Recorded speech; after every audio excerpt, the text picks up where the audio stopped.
Halo sobat semua dimanapun berada, semoga kabar kalian baik-baik saja. Amin. Sebelum ke pembahasan, seperti biasa mau mengucapkan terima kasih banyak atas dukungan kalian semua, sehingga channel ini dapat terus berkarya. Terlebih lagi buat yang telah ikut serta berdonasi, semoga rizkinya semakin dilancarkan. Amin. Karena sudah kepanjangan langsung saja ke intinya, yuk, selamat menyaksikan. Semoga terhibur. Tentu, kamu bisa menjelaskan. Lu Zhou sangat ingin melompat ke dalam amarah dan secara terbuka mengutuk si Wuya. Namun, karena dia adalah guru si Wuya, dia perlu menjaga ketenangannya. Dia terus menatap si Wuya dalam diam sejenak sebelum berkata, "Mari kita dengarkan." Si Wuya menegakkan punggungnya dan berkata, "Apakah kamu ingat mengapa kakak kedua memilih untuk pergi? Karena aku ingin membunuhnya." Lu Zhou teringat bagaimana Yu Sangrong menjawab pertanyaan ini. "Apa aku akan membunuhmu juga?" Si Wuya menggelengkan kepalanya dan berkata, "Bukan kamu." "Lalu apa penjelasan sialanmu?" Lu Zhou masih melihat si Wuya dengan ekspresi tenang meskipun monolog internalnya. Si Wuya berkata dengan suara gemetar, "Kamu ingin membunuh kakak senior kedua dan kakak tertua." Lu Zhou mengerutkan kening, tetapi sesuatu bergerak dalam dirinya. "Mengapa saya ingin membunuh mereka?" Si Wuya tahu bahwa bagian dari ingatan tuannya ini disegel di dalam kristal. Oleh karena itu, dia berkata, "Kamu menginginkan umur panjang dan mencapai tingkat 9 daun." Jawaban ini persis sama dengan apa yang disinggung Yu Sangrong. Ini membuktikan si Wuya tidak berbohong. "Bisakah saya berumur panjang dengan membunuh mereka?" Ekspresi Lu Zhou tegas. Ini sama sekali bukan lelucon. Sayang sekali dia tidak dapat menemukan kristal memori. Jika tidak, dia tidak harus bergantung pada orang lain untuk mendapatkan jawaban. Si Wuya melirik 4 harta karun ruang kerja di atas meja. Lu Zhou mengerti apa yang dia maksud. Dia melambaikan tangannya dan memberi isyarat agar dia membantu dirinya sendiri. Si Wuya berdiri, berjalan ke meja, mengambil kuas, dan menuliskan teknik budidaya murid paviliun langit jahat di atas kertas. Ciyuaner, Slip Giok Kemurnian Tertinggi. Si Wuya, Puisi Welas Asih. Zhao Yue, Teknik Giok Cemerlang. Ming Shiyin, Teknik Bluewood. Duan Museng, Teknik Ilahi. Si Wuya meletakkan kuas di atas meja setelah dia selesai menulis. Dia mengangkat kertas itu dan berkata, "Semua metode kultivasi ini berhubungan dengan umur panjang. Slip Giok Kemurnian Tertinggi dapat memberikan umur panjang, Puisi Welas Asih dapat membalikkan yin dan yang, teknik Giok Cemerlang dapat mempertahankan masa muda, teknik Bluewood seperti pohon cemara, dan teknik yang ilahi dapat memberikan kehidupan selama langit dan bumi." Deskripsi teknik kultivasinya sudah agak dilebih-lebihkan. Misalnya, umur panjang itu sepanjang langit dan bumi. Lu Zhou mengetahui efek metode kultivasi ini lebih dari siapapun. Daftarnya jelas dan ringkas. Lu Zhou bingung, apakah Jitia Dao menerima murid-murid ini karena Changshu? Bagaimana dengan murid-murid yang tersisa? Si Wuya melanjutkan berkata, "Kakak senior ke-6 Ye Tianxin adalah seorang bai. Menurut catatan kuno, orang bai memiliki Cheng Huang, dan menungganginya dapat membantu mereka hidup hingga 2000 tahun. Kakak senior kedua, Yu Sangrong, dari bangsawan." Berbicara tentang ini, dia menaruh kertas itu di atas meja. 9 kesengsaraan petir milik Old Eight. Setiap kali mengalami kesengsaraan, organ dalamnya akan terbakar, dan umurnya akan dipersingkat 50 tahun.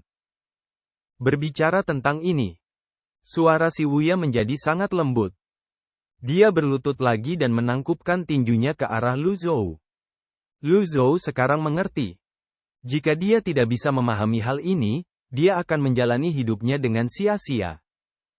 Dia terkekeh dan menatap si Wuya dengan heran sambil berkata, "Apakah kau mengatakan bahwa aku sedang melakukan percobaan padamu untuk memperpanjang umurku dan mencapai tahap 9 daun?"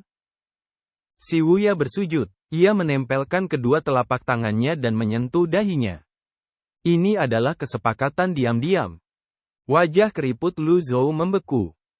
Sebenarnya ini adalah perbuatan Jitia Dao. Entah itu memperpendek atau menambah umur seseorang, semuanya demi mempelajari umur. Apakah ini alasan si Wuya menghasut Old Eight untuk meninggalkan paviliun langit jahat? Apakah Yu Zhenghai juga begitu? Tanya Lu Zhou. Aku sudah berjanji pada kakak tertua untuk tidak memberitahu siapapun tentangnya. Maafkan aku, Tuan, kata si Wuya. Kau sudah bicara begitu banyak. Apa kau ingin mengatakan bahwa aku telah berbuat salah pada kalian semua? Tanya Lu Zhou. Tentu saja, Lu Zhou tidak akan mempercayai kata-kata si Wuya.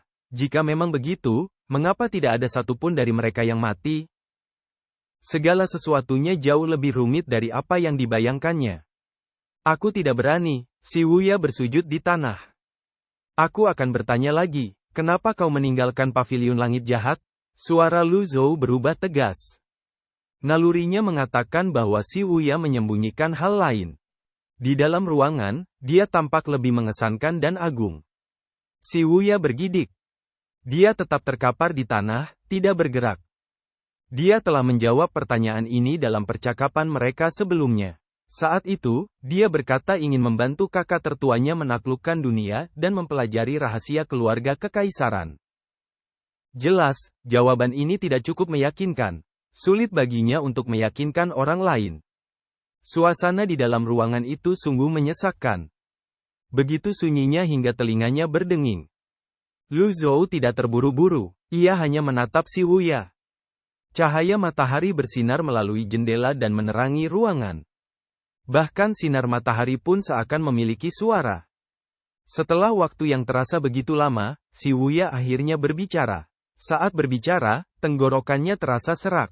Mulutnya juga agak kering. Ia tak bisa bersuara. Si Wuya menelan ludah. Suaranya kembali normal.